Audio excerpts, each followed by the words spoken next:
সকালে গুলি গাছের নিচে ঘুমাচ্ছে, টুপু গোলাপি জামা পরে ফুলে জল দিচ্ছে, আর মিকু তার কালো কোটে গাছের ফোঁটা থেকে চিন্তিতভাবে উঁকি দিচ্ছে। টুপু আনন্দের সাথে ফুলের জল দিচ্ছে, চারপাশে প্রজাপতিদের উড়ন্ত নৃত্য। মিকুর মনে সন্দেহ, আজকের সকালটা যেন অদ্ভুত লাগছে।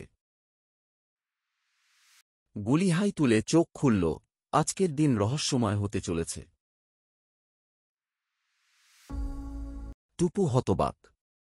তার গাজরের বাগান ফাঁকা, কে নিয়েছে সে অবাক হয়ে বলল। গুলি, মিকু আর টুপু একসাথে বসে রহস্যের সমাধান নিয়ে আলোচনা করছে। গুলি ম্যাগনিফাইং গ্লাস হাতে নিয়ে গোয়েন্দার মতো দাঁড়াল।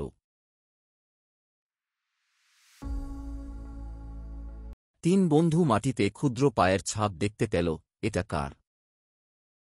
মিকু একটি সুড়ঙ্গ দেখাল, গুলি আর টুপু গভীর মনোযোগে তাকিয়ে থাকল। গুলি সুড়ঙ্গের ভিতরে ঢোকার চেষ্টা করে, কিন্তু মাঝপথে আটকে যায়। মিকু আর টুপু হেসে লুটিয়ে পড়ে। ভেতরে ছোট কাঠবিড়ালি গাজর আঁকড়ে ধরে বসেছিল।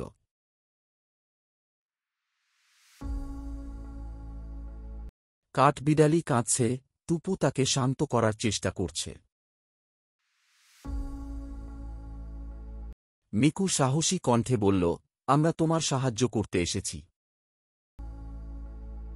টুপু কাঠবিড়ালির কাঁধে হাত রাখল, সে ধীরে ধীরে শান্ত হল।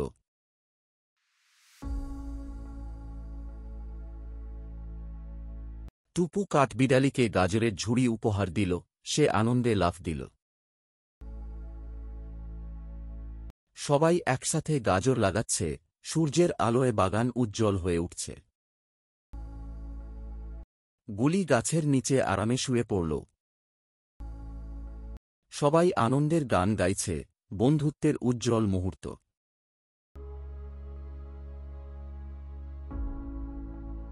সূর্যাস্তের আলোয় চার বন্ধু পাশাপাশি বসে, শান্তির অনুভূতি।